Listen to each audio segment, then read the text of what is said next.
বিসমিল্লাহ আলহামদুলিল্লাহ ওয়াসসালাতু ওয়াসসালামু আলা রাসূলিল্লাহি ওয়া বা'দ। সম্মানিত সুধী, আজ আমরা কথা বলবো অত্যন্ত গুরুত্বপূর্ণ একটি ইবাদত, কোরবানি। এই কোরবানি আমাদের খুব সন্নিকটে চলে আসছে।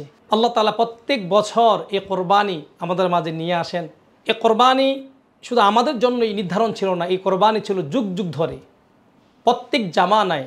আল্লাহ রাব্বুল আলামিন কোরআনুল কারীমের 22 নম্বর সূরা হজের 34 নম্বর আয়াতের মধ্যে চমৎকার করে বলেছেন, এই কোরবানি প্রত্যেক জামানায় ছিল। আল্লাহ বলেন, ওয়ালিকুল্লি উম্মাতিন জাআলনা মানসাকান লিয়াযকুরু ইসমাল্লাহ। আল্লাহ বলেন যে আমি প্রত্যেক জামানার কাছে মানসাকা দিয়েছি, কোরবানি দিয়েছি, উদ্দেশ্য লিয়াযকুরু ইসমাল্লাহ। এই কোরবানির মাঝে বান্দা আমার কথা স্মরণ করবে, আমার নাম স্মরণ করবে। কারণ কোরবানি পশু যখন আমরা জবাই করি তখন আমরা বলে থাকি বিসমিল্লাহি আল্লাহু আকবার, আল্লাহর নামে আমরা শুরু করছি। সুতরাং এই কোরবানির মাধ্যমে আল্লাহ তাআলার নাম স্মরণ করা হয়, এই জন্য আল্লাহ কোরবানি দিয়েছেন। সম্মানিত সুধী, এই কোরবানি শব্দটি আসছে কর্বন থেকে। কর্বন মানে নৈকট্য অর্জন, অর্থাৎ বান্দা কোরবানি করবে আল্লাহ তাআলার নৈকট্য অর্জন করার জন্য। এই কোরবানির উদ্দেশ্য কি? এই কোরবানির উদ্দেশ্য অনেকগুলো আছে, তার মাঝে একটি উদ্দেশ্য হলো শর্তহীন আনুগত্য। আল্লাহ তাআলা ইব্রাহিম আলাইহিস সালামকে দীর্ঘ 95 বছর পরে একটি সন্তান দিলেন। 95 বছর পর্যন্ত আল্লাহ তাআলা ইব্রাহিম আলাইহিস সালামকে সন্তান দেননি, তিনি নিঃসন্তান ছিলেন। তিনি দোয়া করতেন, রব্বি হাবলি মিনাস সলিহিন, আল্লাহ আমাকে নেক সন্তান দাও। তাই এই পয়েন্ট থেকে আমরা আমাদের নিঃসন্তানী দম্পতিকে বলতে চাই, ধৈর্য লাগবে, আল্লাহর কাছে চাইতে হবে। ইব্রাহিম আলাইহিস সালাম যেমনটা চেয়েছিলেন 95 বছর পর্যন্ত তিনি অপেক্ষা করেছেন, আল্লাহকে দোয়া করছে, আল্লাহ আমাকে একটি সন্তান দাও। আল্লাহ তাআলা তাকে সন্তান দিলেন 95 বছর পরে। এই সন্তান দেওয়ার পরে সন্তান যখন ফালাম্মা বালাগা মাআহু সাইয়া, পিতার সাথে দৌড়াদৌড়ি করার বয়সে উপনীত হলো, তখন আল্লাহ তাআলা বলেন তাকে কোরবানি করো।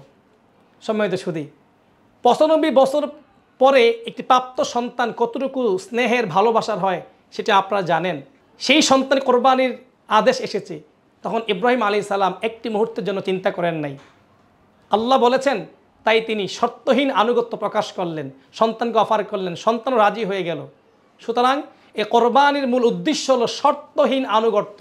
সম্মানিত সুধী, আল্লাহ রাব্বুল আলামিন আমাদেরকে কোরবানি করার সামর্থ্য দিয়েছেন। এই সামর্থ্য আল্লাহ আমাকে দিয়েছেন, এই জন্য আমাকেও আমার জীবনে শর্তহীন আনুগত্য রাখতে হবে। কোনো কাজই শর্ত দেওয়া যাবে না। আল্লাহ আমাকে যা করতে বলেছেন, যখন করতে বলেছেন, যেভাবে করতে বলেছেন, আমি সেভাবে সেই সময়ে সেই কাজটি করব। শর্তহীন আনুগত্য হলো এই কোরবানির মূল উদ্দেশ্য। দ্বিতীয় হলো তাকওয়া অর্জন। এই কোরবানি যেন লৌকিকতাপূর্ণ না হয়, কে কত দামি গরু কিনলো সেটা যাতে না হয়। এই কোরবানি হতে হবে আল্লাহর জন্য, আল্লাহর জন্য, তাকওয়া অর্জনের জন্য। রব্বুল আলামিন কোরআনুল কারীমের 22 নম্বর সূরা হজের 37 নম্বর আয়াতের মাঝে বলছেন, লা ইয়ানালুল্লাহু লুহুমুহা ওয়ালা দিমাউহা ওয়ালাকিন ইয়ানালুহু তাকওয়া মিনকুম। আল্লাহ তাআলার কাছে এই কোরবানির পশু রক্ত এবং মাংস কিছুই পৌঁছে না, পৌঁছে শুধু বান্দার অন্তর তাকওয়া।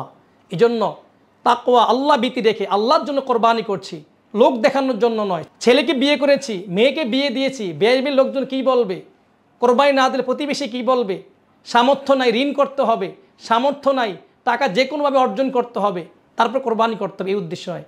আল্লাহ আমাকে সামর্থ্য দিয়েছে, মান ওয়াজাদা সাআতান, নবীজি বলছেন যা সামর্থ্য সেই কোরবানি করবে।